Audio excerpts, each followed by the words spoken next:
오늘 계시록 21장 1절에서 11절까지 말씀으로 은혜를 나누도록 하겠습니다. 계시록 21장 1절에서 11절까지 말씀입니다. 다 같이 봉독하도록 하겠습니다.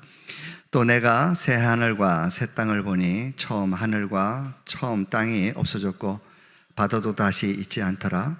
또 내가 보매 거룩한 성 예루살렘이 하나님께로부터 하늘에서 내려오니 그 예배한 것이 신부가 남편을 위하여 단장한 것 같더라. 내가 들으니 보좌에서 큰 음성이 나서 가로되 보라, 하나님의 장막이 사람들과 함께 있음에 하나님이 저희와 함께 거하시리니 저희는 하나님의 백성이 되고 하나님은 친히 저희와 함께 계셔서 모든 눈물을 그 눈에서 씻기심에 다시 사망이 없고 애통하는 것이나 곡하는 것이나 아픈 것이 다시 있지 아니하리니 처음 것들이 다 지나갔음이로라. 보좌에 앉으시가니가 가라사대 보라 내가 만물을 새롭게 하노라 하시고 또 가라사대 이 말은 신실하고 참되니 기록하라 하시고 또 내게 말씀하시되 이루었도다. 나는 알파와 오메가요 처음과 나중이라. 내가 생명수 샘물로 목마른 자에게 값없이 주리니 이기는 자는 이것들을 유업으로 얻으리라. 나는 저의 하나님이 되고 그는 내 아들이 되리라. 그러나 두려워하는 자들과 믿지 않은 자들과 흉악한 자들과 살인자들과 행음자들과 술객들과 우상 숭배자들과 모든 거짓말하는 자들은 불과 유황으로 타는 못에 참여하리니 이것이 둘째 사망이라. 7 대접을 가지고 마지막 7 재앙을 담은 7 천사 중 하나가 나와서 내게 말하여 가로되 이리 오라. 내가 신부 곧 어린 양의 아내를 내게 보이리라 하고 성령으로 나를 데리고 크고 높은 산으로 올라가 하나님께로부터 하늘에서 내려오는 거룩한 성 예루살렘을 보이니 하나님의 영광이 있음에 그 성의 빛이 지극히 귀한 보석 같고 벽옥과 수정같이 맑더라. 아멘.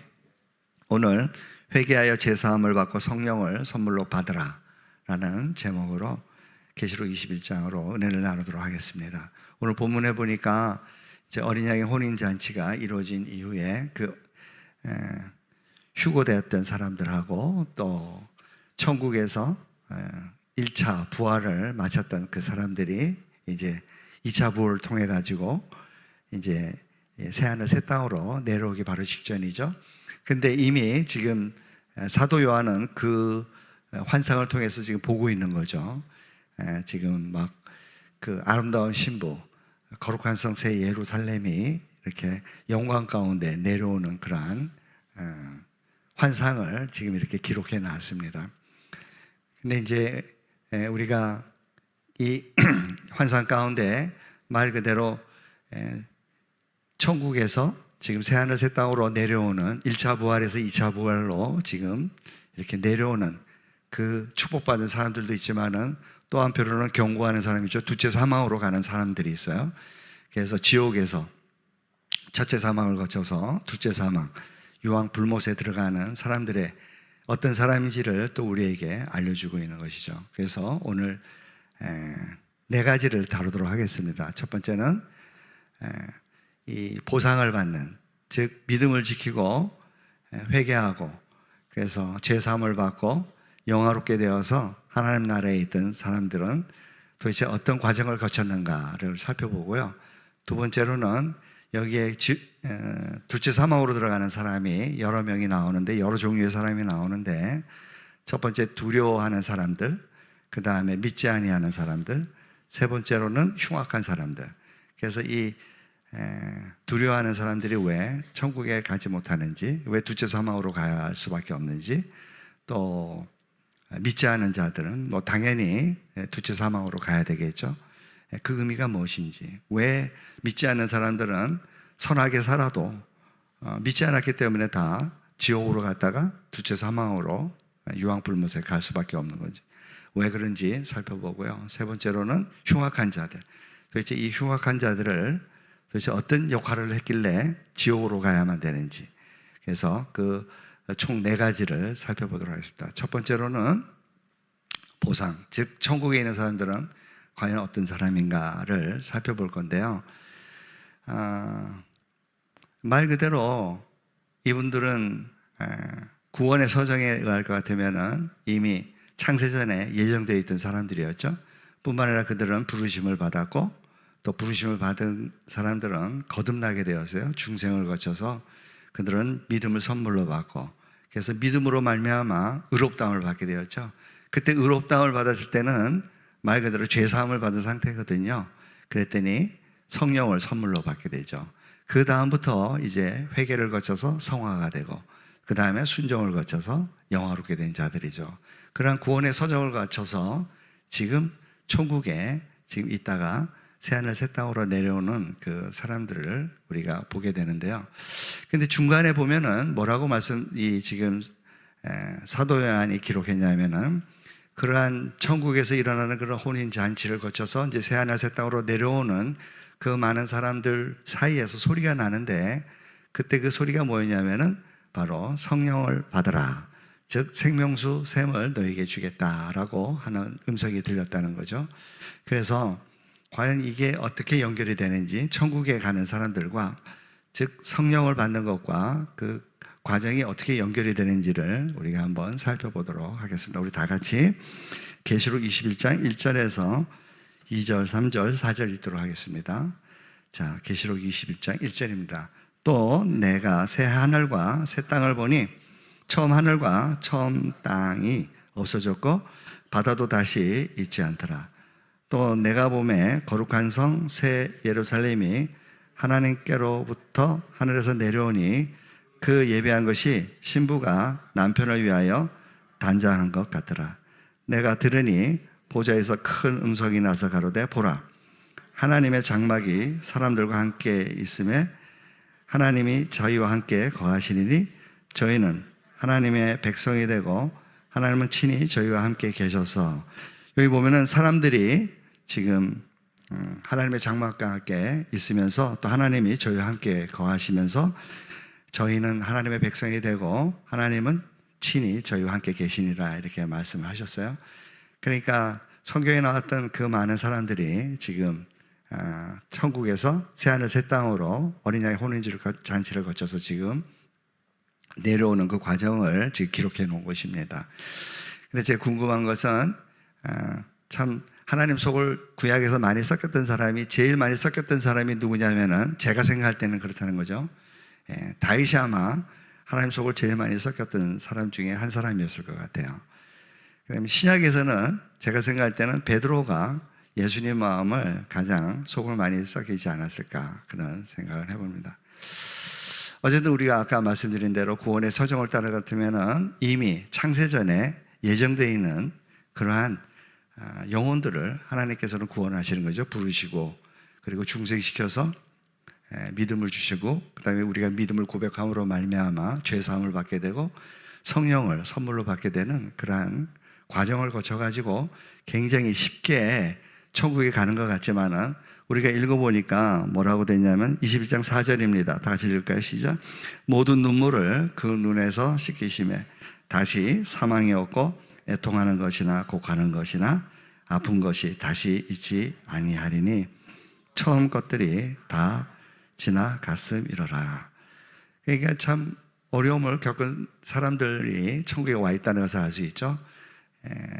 눈물이 마를 날이 없고 그 구원의 과정을 통해 가지고 죄와 싸우느라고 얼마나 힘들었겠어요. 그냥 자연스럽게 태어나서 천국에 가는 게 아니라, 새하늘 새 땅에 가는 게 아니라 그 놀라운 환난의 인내는 연다는 소망을 이루게 하는, 즉 최종 단계는 영화로움이잖아요. 그러니까 이 천국에 있는 이 모든 사람들은 지금 영화로움 가운데 있는 거죠.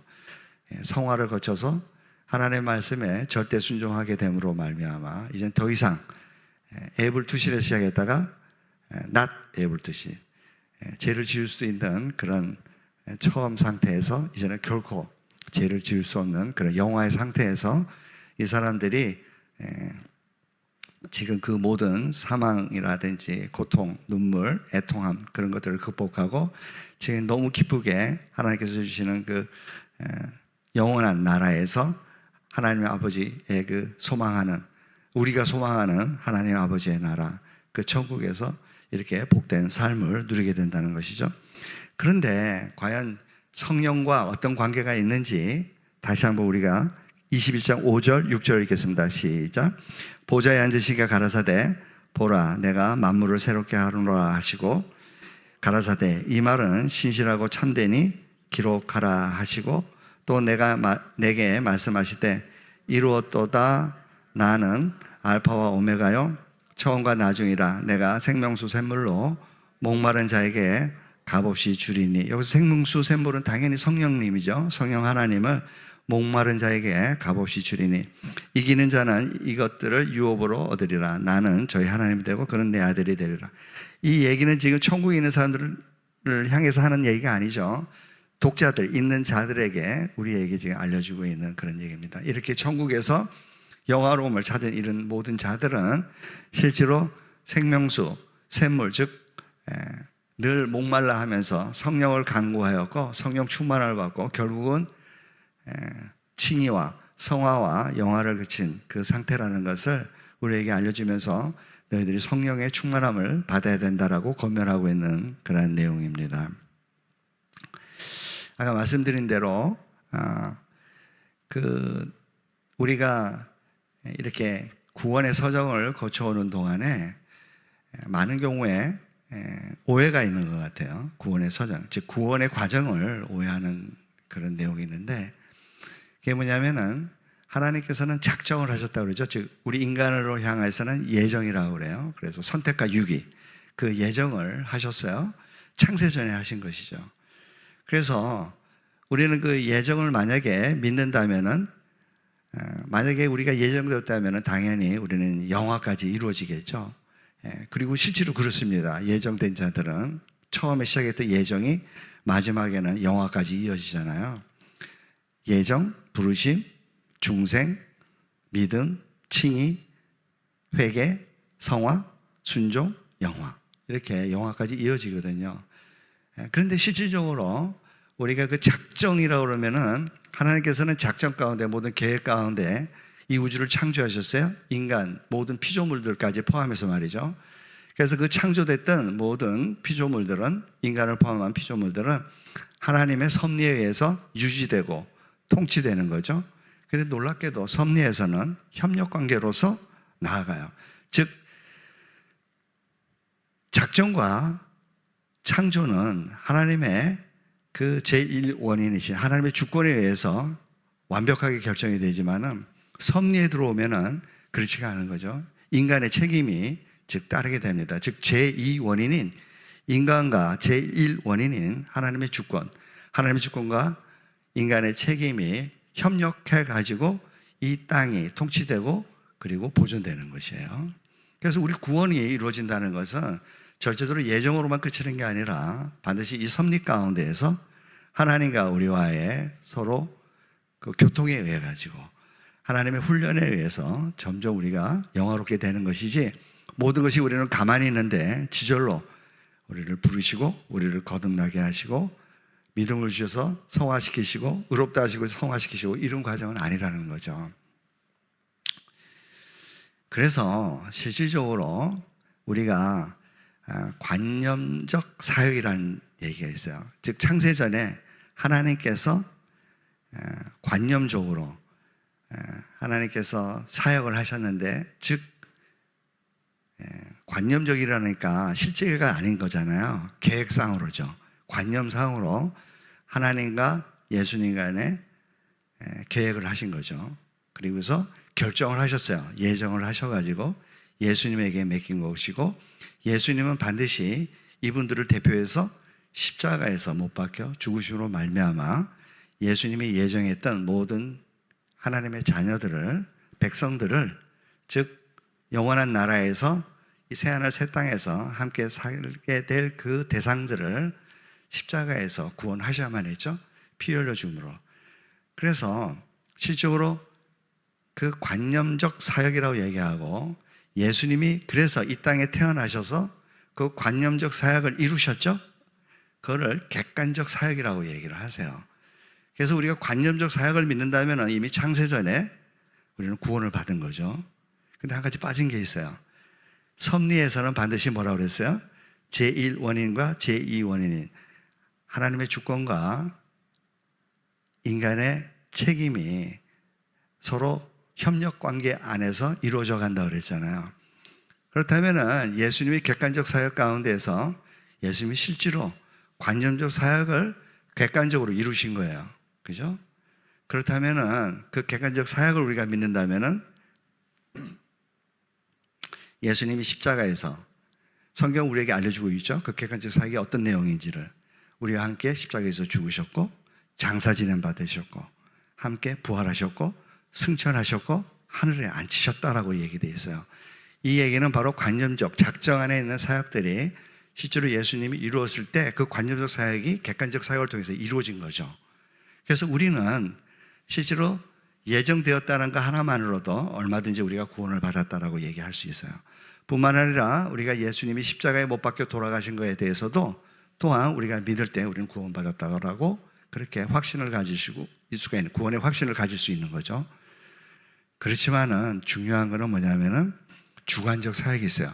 실제로 이 관념적 사역과 객관적 사역이 실제로 내 사역, 내 구원이 되기 위해서는 반드시 성령 하나님이, 즉 하나님의 주권과 나와의 그 교통이 있어야 되는 거죠. 내 책임이 반드시 따라야 되는 것이에요. 그렇기 때문에 성령은 너무 중요한 거예요. 이 시점에 와서 하늘에서 울려지는 그 음성이 너희들에게 생명수 생물을 목마르게 값없이 주리니 너희는 이것을 받아야 된다는 거죠. 그리고 이것을 통해서 너희는 이길 수 있다라고 우리에게 알려주는 것입니다. 그렇기 때문에 베드로가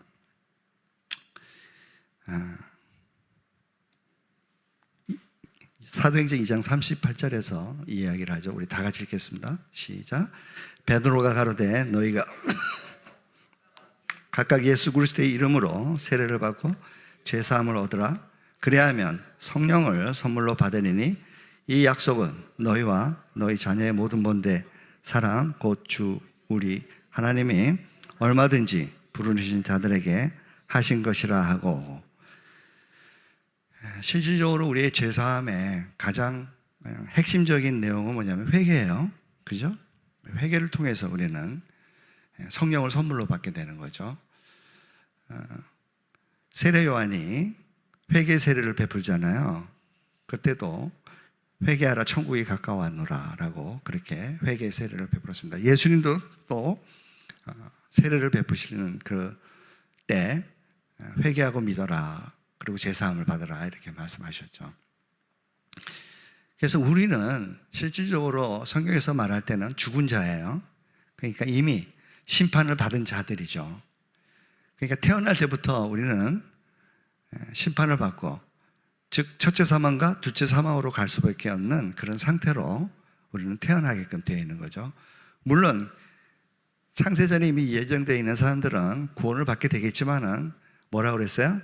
지금 작정과 섭리는 건너 다니는 그런 강이에요. 왔다 갔다 할 수 없어요. 그 개념들이. 무슨 얘기냐면은 작정적 의지는 절대로 우리가 알 수가 없어요. 하나님의 작정적 의지는 성경에서 우리가 알려줄 때만 알 수 있는 거죠.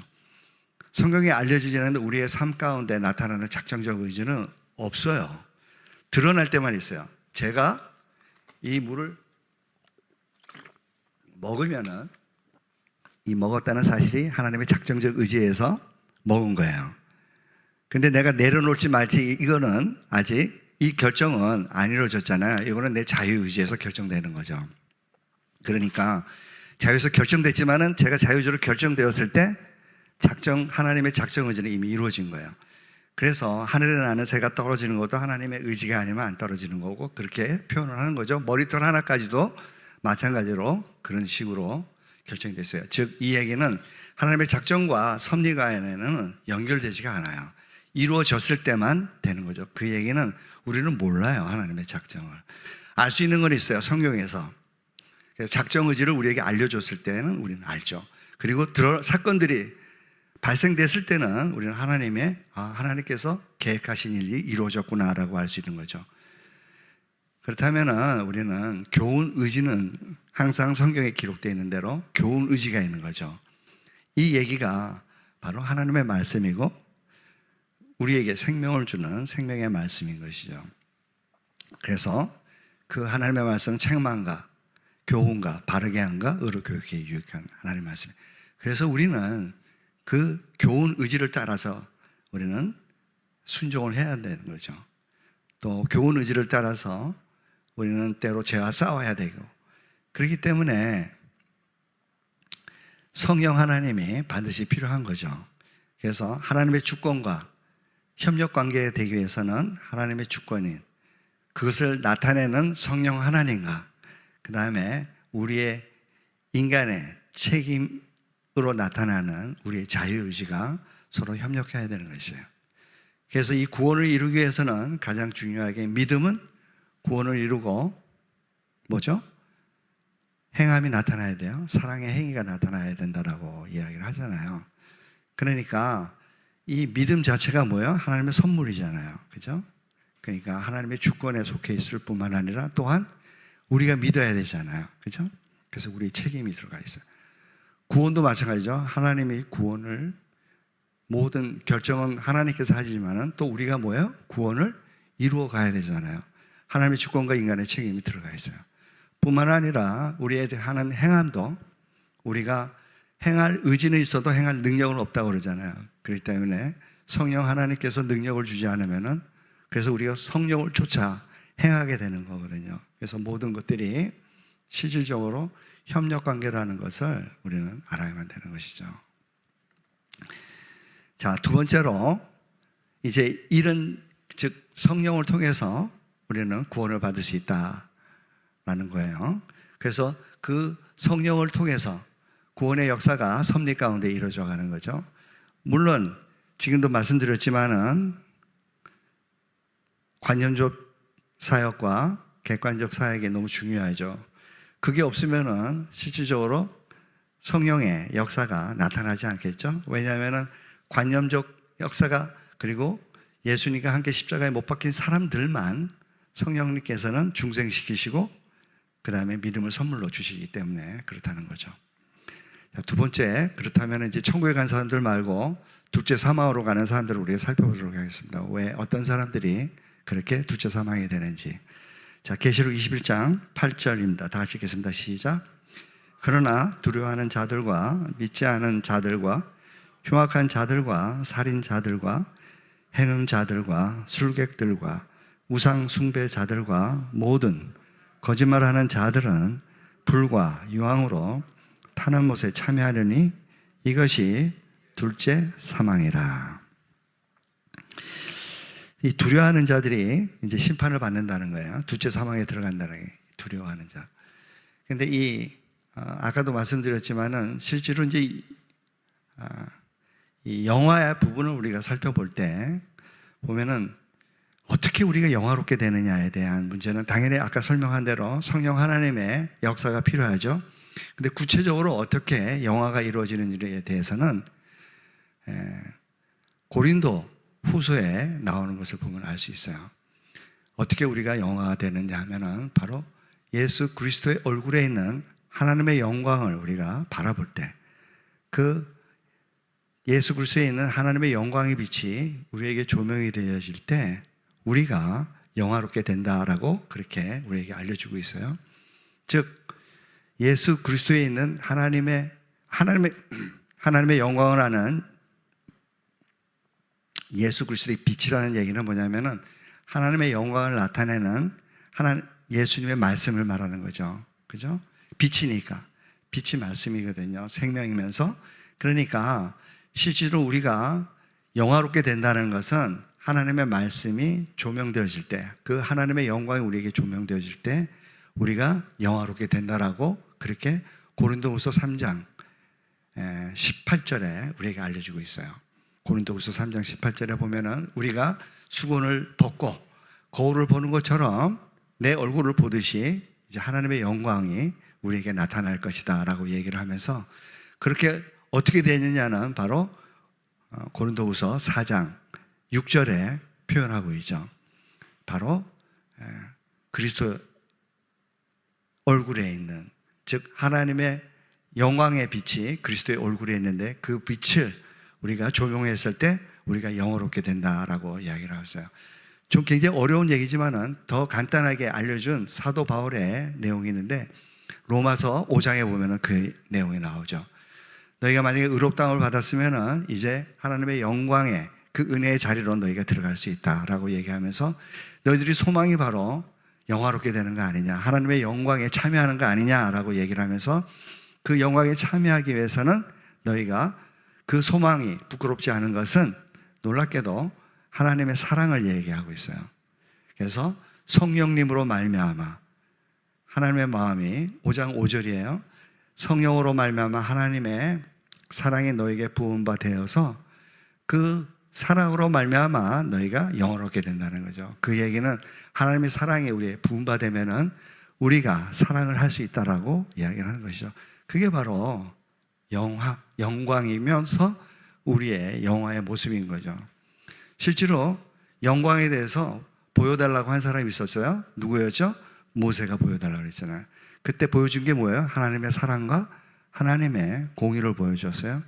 즉 우리에게 필요한 것은 당연히 우리도 공의 안에 있어야 되겠지만은 실질적으로 우리가 영화롭다라고 얘기할 때, 즉 두려움을 극복하는 그러한 모든 문제는 하나님의 사랑으로 말미암아 우리는 두려움을 극복할 수 있는 거죠. 두려움 속에서 헤매다가 하나님의 사랑에서 회복된 사람이 있었어요. 베드로였죠. 예수님이 십자가에 못 박히기 바로 전날 밤에 베드로는 자신만만했어요. 하나님 위해서, 즉 예수님을 위해서 자기가 목숨까지 바치는 그 사랑으로 같이 죽겠노라고 그렇게 호언장담을 했었어요. 근데 그게 실패로 돌아갔어요. 3번이나 부인하고 난 다음에 저주하면서 부인을 했죠. 그리고 난 다음에 예수님은 십자가에 못 박히시고 부활하셔서 베드로를 찾아오셨어요. 그때 그 두려움에 결국은 예수님을 부인했던 베드로가 예수님이 어떤 질문에 의해서 회복이 되냐면은 예수님이 이렇게 물어보죠. 네가 나를 사랑하니? 이렇게 묻잖아요. 그러니까 베드로가 너무 괴로운 거예요. 너무나 정말 최악의 불명예스러운 자기 그 죄에 대해서, 실패에 대해서, 부끄러움 속에서 주님, 저 사랑하는 거 맞는데요. 주님이 금방 물어본 그런 목숨 바치는 사랑으로는 아니고요. 그냥 친구 사랑하는, 내 수준에 맞는 사랑으로 주님을 사랑할 뿐입니다. 근데 주님 아시잖아요. 그건 진짜 백이에요 라고 이야기를 하죠. 예수님 또 묻습니다. 네가 목숨 바쳐서 날 사랑할 수 있니? 그러니까 베드로가 똑같은 대답을 하죠. 근데 3번째로 예수님이 그 말을 해요. 그 수준에 맞춰서 그러면 네 수준으로 날 사랑하는 거 맞지? 그러니까 베드로가 너무 민망해가지고 예, 주님이 아십니다 라고 얘기를 해요. 그때 주님께서 사랑으로 회복시켜주는 그 증거가 뭐냐면은 바로 내 양을 먹이라라는 거예요. 너 나를 배반하고 내 속을 무더기 썩혔지만은, 그렇지만 너는 진실한 사랑을 네가 갖고 있는 거야. 조금 있으면은 성령님을 통해서 네가 내 사랑을 깨닫게 되고 아버지 하나님의 사랑을 십자가를 통해서 부은 바 되면은, 그러면 너는 내 사랑을, 진짜 백의 사랑을, 아가페 사랑을 할 수 있을 거야 라고 그렇게 베드로에게 권면을 하죠. 두려움의 반대는 뭐예요? 사랑이에요. 그래서 요한일서에서 그거를 우리에게 알려주고 있습니다. 요한일서 4장 18절, 19절입니다. 시작. 사랑 안에 두려움이 없고 온전한 사랑이 두려움을 내어 쫓나니 두려움에는 형벌이 있음이라. 두려워하는 자는 사랑 안에서 온전히 이루지 못하였느니라. 우리가 사랑함은 그가 먼저 우리를 사랑하여 하셨음이라. 놀랍죠? 실제로 먼저 사랑이라고 그러잖아요. 먼저 사랑. 실제로 에베소 교회에 사랑 문제가 있었어요. 처음 사랑을 잃어버렸어요. 그러니까 많은 경우에 자꾸 처음 사랑을 우리가 사랑하는, 베드로가 예수님을 사랑하는 그런 사랑으로 생각을 하는데 그게 아니라 처음 사랑은 먼저 사랑이에요. 하나님이 우리를 사랑하는, 십자가에서 보여준 하나님의 사랑이 그게 처음 사랑이에요. 첫사랑이라는 거죠. 그리고 거기서 에베소 교회에서 나왔을 때 우리가 사랑하는 사랑은 처음 행위예요. 사랑의 행위. 예. 그걸 자꾸 뒤집어 가지고 바꿔서 쓰니까 우리가 혼돈하는데, 왜 그걸 바꿔 쓰면 안 되냐면은 하나님의 사랑이 우리 잃어버려서는 안 되거든요. 그 하나님의 사랑이 우리를 결국 그리스도 안에 있는 하나님의 사랑이 어떤 거죠? 사망이나 생명이나 천세단이나 권세단이나 현재인이나 장래인이나 아무 피조물이라도 그리스도 안에 있는 하나님의 사랑에서 우리를 끊을 수 없는 일이라. 이 하나님의 사랑을 우리가 건드려서는 안 돼요. 자꾸 우리 사랑으로 바꿔서 얘기하면 안 되는 거죠. 그 하나님의 사랑을 우리가 갖고 있을 때 우리는 두려움을 이길 수 있는 것이죠. 계시록 2장 2절 3절입니다. 다 같이 읽겠습니다. 시작. 내가 내 행위와 수고와 내 인내를 알고 또 악한 자들을 용납지 아니한 것과 자칭 사도라 하되 아닌 자들을 시험하여 그 거짓된 것을 내가 드러낸 것과 또 내가 참고 내 이름을 위하여 견디고 게으르지 아니한 것을 아노라. 그러나 너를 책망할 것이네. 계속해서요. 너희 처음 사랑을 버렸느니라. 그러므로 어디서 떨어진 것을 생각하고 회개하여 처음 행위를 가지라. 만일 그리하지 아니하고 회개치 아니하면 내가 내게 임하여 내 촛돌을 그 자리에서 옮기라. 에베소 교회는 지금 앞에서 보면 너무 훌륭한 교회죠. 인내하고 아주 교리가 탄탄한 그런 교회였어요. 그럼에도 불구하고 문제가 뭐죠? 사랑이 없는 게 문제였죠. 하나님의 사랑을 잊어버리면은 그 다음에는 나타난 거는 율법주의 또는 신비주의 쪽으로 흐를 수밖에 없겠죠. 그래서 그 하나님의 사랑을 우리가 잊어버려서는 안 되는 거죠. 만약에 잃어버릴 것 같으면은, 즉 내가 두려움 가운데 있다면은 우리는 회개를 해야 되는 거죠. 그러면 다시 회복되는 거죠. 저는 미쁘시고 오로사 우리 죄를 사하며 모든 불에서 우리를 깨끗게 하시면서 그 보혈로 우리를 정결케 하시는 거죠.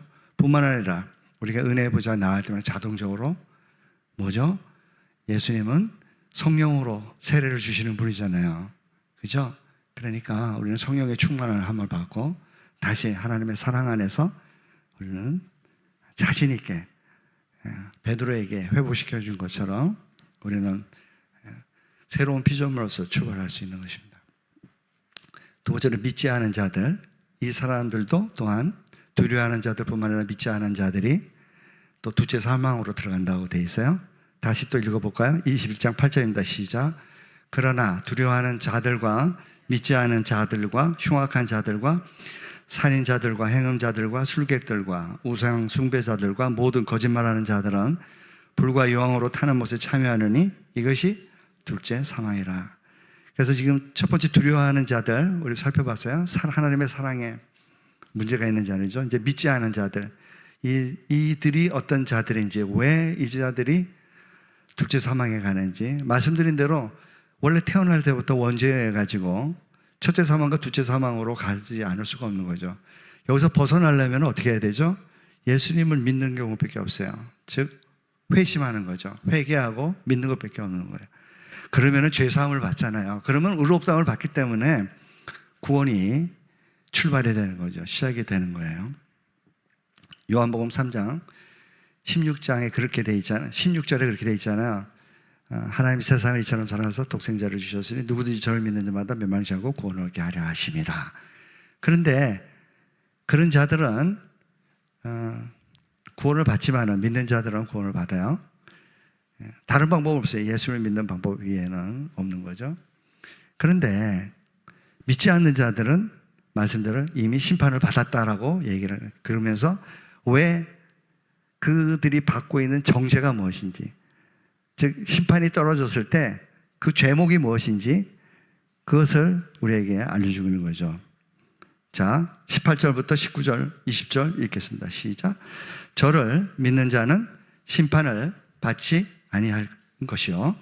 믿지 않은 자가 나오죠. 믿지 아니하는 자는 하나님의 독생자의 이름을 믿지 아니함으로 벌써 심판을 받아요. 벌써가 나오잖아요. 그죠? 그러니까 이미 심판을 받은 거예요.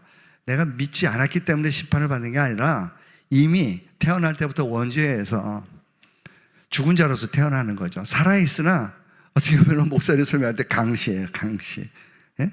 귀신들이란 말이에요. 죽은 자들인데 그냥 살아있는 거죠.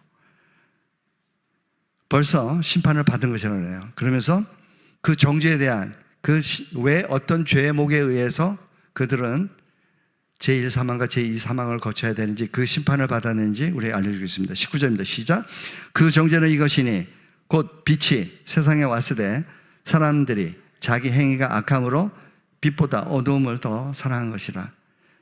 20절입니다. 악을 행하는 자마다 빛을 미워하여 빛으로 오지 아니한 이는 그 행위가 드러날까 하며 두려워하는 거죠. 이 악한 행위가 어떻게 보면 굉장히 너무나 소중한 거예요. 절대로 놓치고 싶지 않은 거예요. 근데 이거를 놔야 되는데 놓지를 못하는 거죠.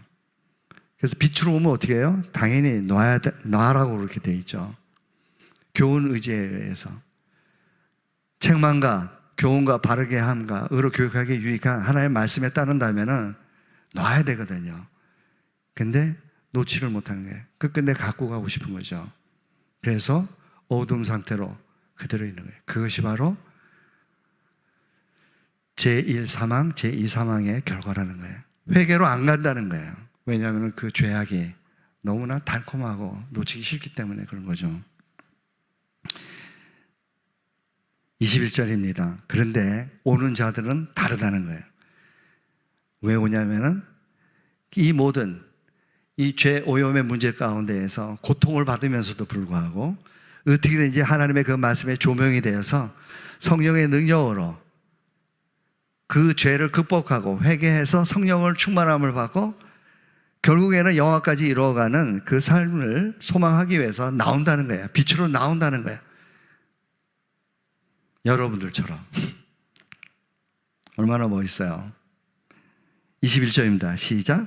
진리를 쫓는 자는 빛으로 오나니 이는 그 행위가 하나님 안에서 행한 것임을 나타내려 함이니라. 이래서 믿지 않는 자들이 둘째 사망으로 가는 거예요. 그리고 믿는 자들은 첫째 부활을 거쳐서 둘째 부활을 거쳐서 새하늘 새 땅에 영원한 복락을 누리고 더 이상 눈물도 없고 고통도 없고 아픔도 없고 갈등도 없고, 물론 죄와 싸우느라고 우리는 이 땅 살아가는 동안 갈등이 있어요. 때로는 엎어지고 깨지고.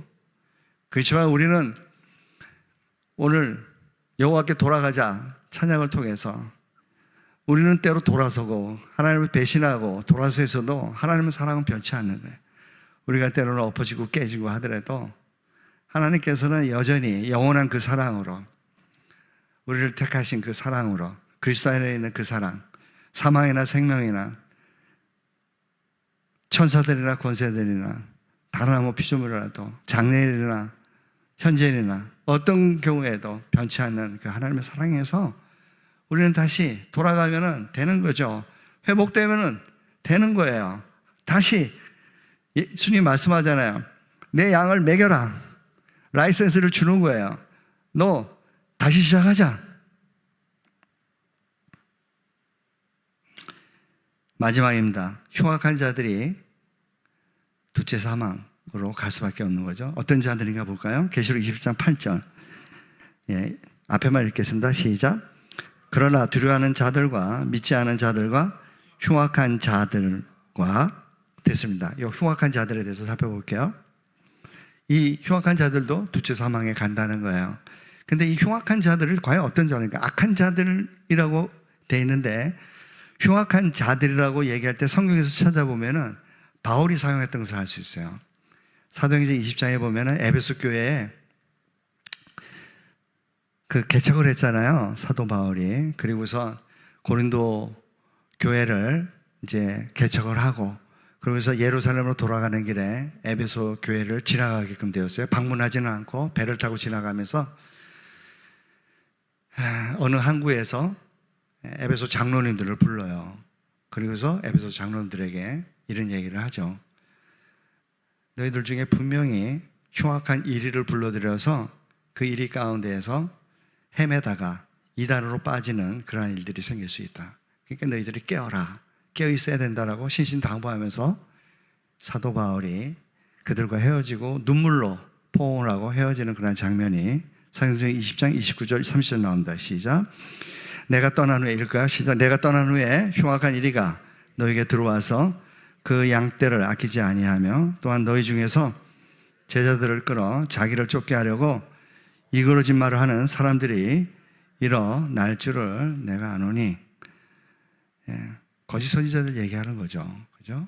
거짓 선지자들이.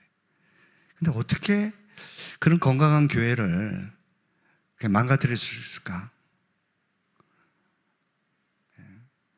저는 오늘날 현재 나타나는 현상들을 보면서 거짓 선지자들이 자신이 거짓 선지자인 줄도 모르고 거짓 선지자이처럼 복음을 왜곡해서 전하는 그러한 것들 때문에 이 흉악한 일에 대해서 성도들이 갈팡질팡하다가 회개기회도 못 가지고 죄 가운데에서 방황하다가 참으로 안타깝게도 그 고통 가운데 눈물과 회한과 실패와 그 억울함 속에서 좌절감 속에서 살아가지 않는가 생각을 합니다. 그게 뭐냐면요, 신정통주의라고 우리 신학적으로는 그렇게 얘기를 하는데요,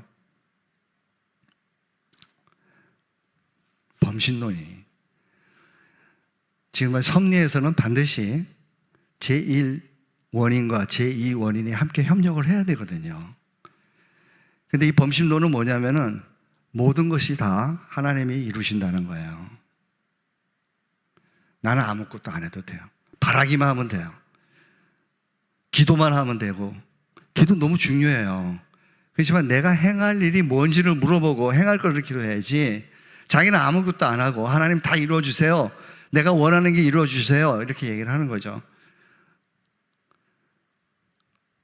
하나님이 다 예정하고 하나님이 십자가에서 다 이루었으니까 회개할 필요도 없어. 회개가 강조가 되지 않잖아요. 회개하라고 하는 교회도 있죠, 당연히. 그렇지만은 저도 성도 시절을 거쳤잖아요. 집사 시절을 거쳤거든요. 처음 예수님 믿고 교회 갔는데 맨날 헷갈리는 거예요. 뭐가 헷갈렸냐면 하나님의 주권과 인간의 책임. 어느 날은 내가 지옥 가 있어요, 인간의 책임 때문에. 근데 어떤 날은 내가 무슨 죄를 지어도 하나님의 주권에 의해서 나는 구원을 받은 상태로 천국에 가 있는 거예요. 그러니까 냉탕 온탕을 계속 교회 다니면서 반응됐어요. 도대체 목사님은 도대체 뭘 말하는 건지 내가 꼭 신학교 가서 알아봐야 되겠다, 책을 사서 좀 알아봐야 되겠다라는 그런 갈망이 생기더라고요.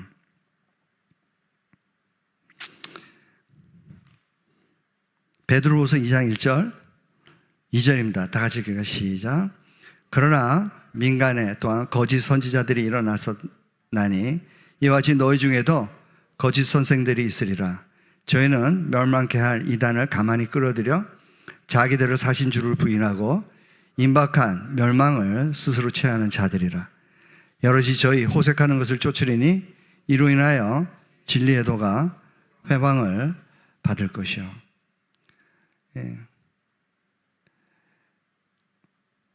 베드로가 그 모진 시험을 당하고 사단에게, 그렇죠, 어둠의 그 때가 왔도다라고 얘기하면서 예수님은 경고를 했어요. 밀가루 오르듯이 너희를 청구하였다. 베드로야, 너 특별히 정신 차리고 형제들을 잘 간수해야 된다라고 했음에도 불구하고 베드로는 예수를 부인하는 그 무너짐 속에서 그 유혹 가운데 빠졌다는 것을 알 수가 있습니다. 거짓 선자들이 교회 안에 들어오게 되면은 저 구원파 구원인을 우리가 쉽게 떠올릴 수 있겠어요. 구원파들은 회개를 하면 안 돼요. 왜냐하면 믿음이 깨지는 거예요.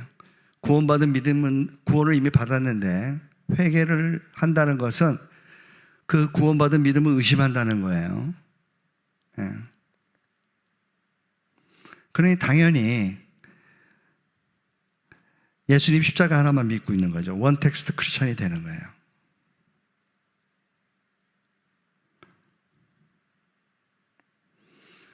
예수님이 십자가에서 우리랑 같이 우리 죄를 다 사해 줬으니까 더 이상 회개할 필요가 없고 수많은 나를 따라라, 무거운 죄짐을 내려놓고 기도하자 등등 여러 가지 하나님께서 우리에게 요구하는 수많은 권면들이 있잖아요. 명령들이 있거든요. 율법의 요구들이 있잖아요. 그런 것들에 전혀 관심이 없어지는 거죠. 그러다 보니까 결국은 교회 안에서 여러 가지 어려운 문제들이 일어날 수밖에 없는 거죠. 그러면서 이 사람들이 하는 말이 뭐예요? 너에게 자유를 줬다. 무슨 짓을 해도 너희들이 구원의 확신만 가지면 구원을 받는다고 그래. 구원의 확신을 가지면 구원을 받는다는 그런 미신이 어디 있어요, 세상에. 그 환난과 인내와 연단을 통해 가지고, 그죠? 내 그 하나님의 말씀이 떨어질 때 내 마음의 밭이 돌짝밭이었을 때는 그 말씀이 말라 비틀어지는 걸 깨닫고, 뿐만 아니라 세상의 재리의 유혹들이 내가 왔을 때는 그 재리의 유혹에 내가 무너졌을 때는 또 열매를 맺지 못하는 그런 상태에서 고통스러워하고 그런 과정들을 우리는 거쳐야만 되거든요.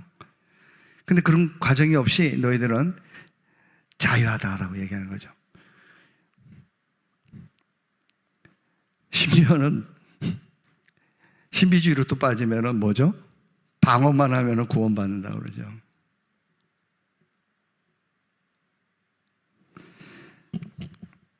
베드로서 2장 18절 19절입니다. 다 읽겠습니다. 시작.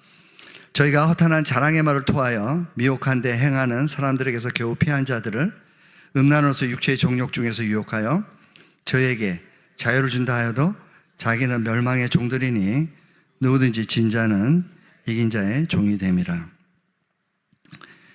그렇습니다. 거짓 자유죠. 자유는 우리가 말씀 안에서의 자유죠. 진리가 너희를 자유하잖아요. 그냥 방탕함이 아니라고요. 우리가 예수 믿었으니까 무슨 짓을 해도 상관없이 내가 원하는 걸 다 이루어주는 하나님이 아니란 말이죠. 진리가 우리를 자유하는 거죠. 그들은 멸망의 종들이라는 거예요. 그리고 자기들만 망하면 되는데 희희낙낙거리면서 성도들까지 그 멸망으로 인도하게 되는 거죠. 디도서 1장 16절입니다. 마지막입니다. 시작. 저희가 하나님을 시인하니 행위로는 부인하니 가증한 자요 복종치 아니하는 자요 모든 선한 일을 버리는 자니라. 우리는 반드시 선한 일을 해야 돼요. 에베소 2장 10절 우리 구원한 목적이 선한 일을 하기 위함이라고 되어 있잖아요. 하나님과 협력하는 일들을 우리가 해야 된단 말이에요. 거룩한 일들을 이루어 가야 돼요. 의로운 일들을 우리는 이루어 가야 되죠. 거룩함과 의로움이 하나님으로부터 이루어지는 거 맞아요. 그렇지만은 그것을 우리의 책임도 있다는 거예요. 그걸 유지하고 그것을 실천할 책임이 우리에게 있는 것이죠.